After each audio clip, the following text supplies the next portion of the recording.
সমাগত বিধানসভা নিৰ্বাচনক কেন্দ্ৰ কৰি অভয়াপুৰী বিধানসভা সমষ্টিত বিভিন্ন ৰাজনৈতিক দলৰ মাজত তৎপৰতা বৃদ্ধি পাইছে। বিগত 5 বছৰ বিৰোধীৰ দখলত থকা উক্ত সমষ্টিত একাংশ ভোটাৰে বিচাৰিছে বিজেপি দলৰ প্ৰাৰ্থিত্ব।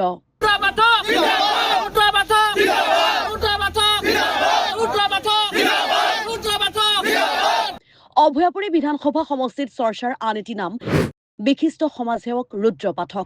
বিজেপি দলৰ প্ৰাৰ্থিত্ব লাভ কৰিলে ৰুদ্ৰ কুমাৰ পাঠকে বিধায়ক হিচাপে নিৰ্বাচিত হলে জাতি বৰ্ণ ধৰ্ম নিৰ্বিশেষে সম উন্নয়ন সম্ভৱ হ'ব বুলিও একাংশ ভোটাৰ ৰাইজে জানিবলৈ দিয়ে। এইবেলি নিৰ্বাচনত আমাৰ 16 নম্বৰ অভয়পুৰী সমষ্টিৰ বাবে আমাৰ ৰাইজৰ মংগলৰ কাৰণে সৰ্বাংগীন উন্নয়নৰ কাৰণে আমি ৰুদ্ৰ পাঠক ডাঙৰীয়াক বিচাৰিছোঁ। তেখেত ৰাইজৰ হকে কাম কৰিব। ইমান দিনে আমি ভাল এটা কেণ্ডিডেট পোৱা নাই যে ৰাইজৰ হকে সৰ্বাংগীন উন্নয়নৰ কাৰণে কাম কৰি যায়। তেখেত ইতিমধ্যে বহুত কাম কৰিছে ৰাইজৰ হকে। গতিকে আমাৰ ইচ্ছা তেখেতৰ দ্বাৰা আমাৰ অভয়পুৰীবাসীক উন্নয়নৰ ধাৰা বোৱাই দিব। আমি সেইকাৰণে এইবেলি ৰুদ্ৰ পাঠক ডাঙৰীয়াক এই অভয়পুৰী 16 নম্বৰ অভয়পুৰী সমষ্টিৰ বাবে আমি বিচাৰিছোঁ। আমি অভয়পুৰী সমষ্টিৰ ইয়াতে সকলোৱে নৱপ্ৰজন্ম যোনবিলাক আমি আছোঁ য়ং জেনেৰেশ্যনখিনি আমি খোজোঁ ইয়াতে যে ৰুদ্ৰ কুমাৰ পাঠক দেৱক মানে আমাৰ ইয়াতে টিকেটটো যেনে বিজেপিয়ে যাতে দিয়ে, কাৰণ বিজেপিৰ পৰা প্ৰতিনিধিত্ব লাগে। আৰু কাৰণ কিহৰ কাৰণে লাগে মানে ধৰক আমাৰ ইয়াতে ডেভেলপমেণ্ট লাগে, আমাৰ য়ং জেনেৰেশ্যনক জব লাগে।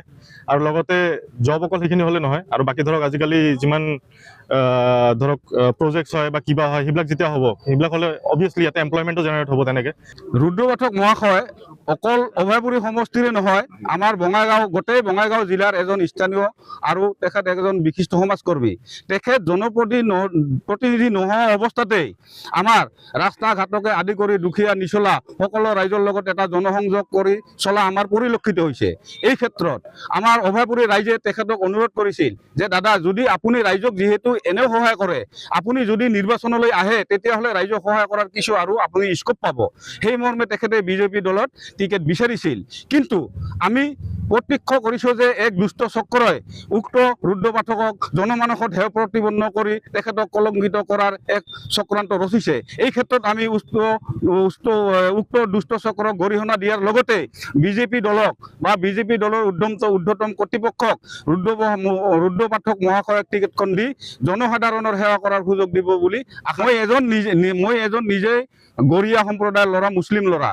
মই দেখিছোঁ তেখেতৰ যি জাতি জনগোষ্ঠী যিমান যি আছে, তেখেত এজন সাম্প্ৰদায়িক ব্যক্তি নহয়, সকলোৰ লগতে মিলা জুলা কৰি চলিব পৰা এটা পৰিৱেশ আমি দেখিছোঁ অভয়পুৰী অঞ্চলত।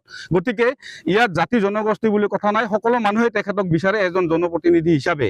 গতিকে সেইফালৰ পৰা বিজেপি দলৰ আমি ঊৰ্ধ্বতম কৰ্তৃপক্ষক অনুৰোধ কৰিছোঁ, বিভিন্ন জাতি জনগোষ্ঠীৰ মানুহ ইয়াত সমবেত হৈছে, সকলোৱে অনুৰোধ কৰিছোঁ তেখেতক টিকটখন দি যেন আমাক এই ৰাইজক বাধিত কৰে। যদি তেখেতে টিকট পায় তেতিয়াহ'লে 100% 100ৰ ওপৰত তেখেতে জয়ী হোৱাৰ গেৰেণ্টি দিব পাৰি। বিজেপি জিন্দাবাদ, জিন্দাবাদ, জিন্দাবাদ, জিন্দাবাদ, জিন্দাবাদ।